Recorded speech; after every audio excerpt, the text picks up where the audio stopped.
I'm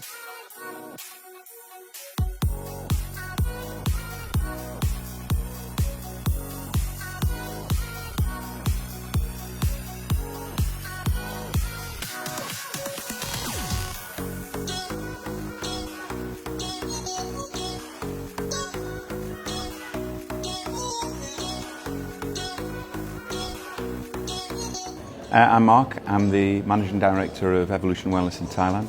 I've been in Thailand for 15 years now. We're looking after 3 brands here: Fitness First, Celebrity Fitness and Go Fitness. We have other brands within our network that we may bring and introduce into Thailand over the future. We employ about 1,700 people, mainly young graduates. So we're quite a unique sort of company within the space.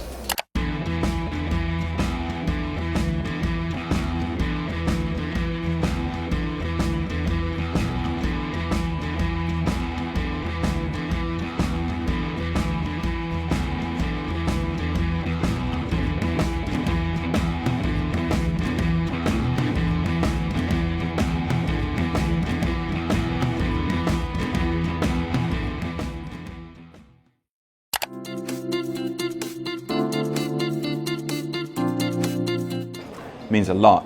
About 7 or 8 years ago, we realized that as a company, if we kept growing at the speed that we were, by the time you reached any kind of scale, with the ratios that we have for staff retention, those in the past, we would be a recruitment company. And as a recruitment company, really you can't grow, you can't develop things, you can't do the sexy stuff around fitness, like bring in new programs and look for new sites. It would also have made us non-sustainable. We realized we needed to change.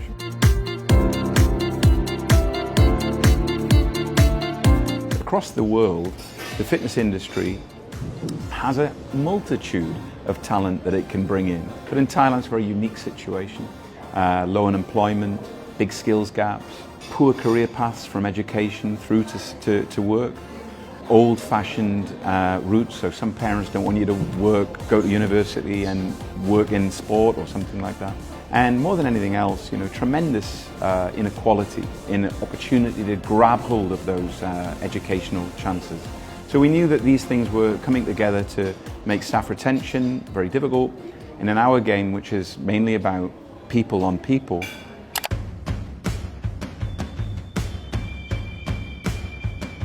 about 7 or 8 years ago, we started to develop a model uniquely for Thailand. We talked before about the Superstars program. That affects about 10% of our staff. It's highlighting people who are brilliant at something that they do. It isn't everything that they do, it's brilliant at something. And there comes lots of recognition for that extra training, specific training. So if you're somebody who loves dancing, well, maybe you can build some expertise and recognition in that career path. It doesn't mean you're a manager. It doesn't mean that you're going to be a manager or you're going to all of a sudden have every fiscal solution, but it gives you something really exciting. The next thing we realized that what happens if we create stuff that belongs to us? Well, that's brilliant for the member. If you want to do Muay Thai Pro by Burkow, we are the only ones who can do it. So guess what? That program needs 4 or 5 people to develop it.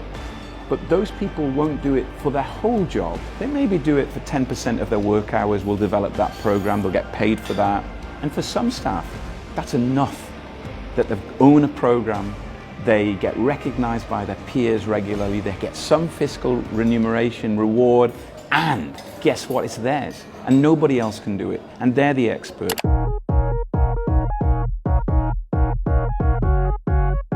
And then the next thing is you've got stuff like learning development teams who follow a similar path.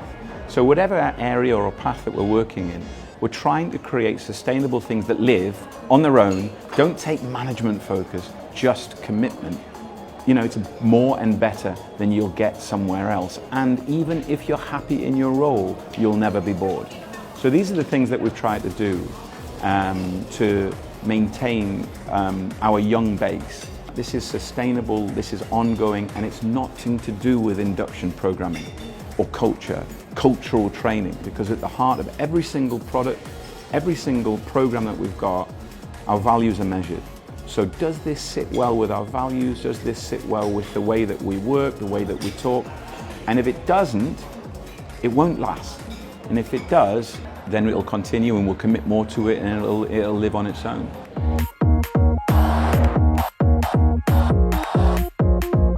But what you really need to do is you need to have the culture that you're allowed to make mistakes. Here's what you do. And we have this thing called, it's a checkpoint, 3-point checklist. Is this good for the staff? Is it good for the members? And the third thing is, it has to be good for the business too. So if this triumvirate gets a yes, you're never wrong. Whatever the outcome is, this is what we would say. Make the decision. So we call it managing director power or CEO power. Even if there's another option, you're right. And maybe we'll say next time, do it a different way, but there's no problems.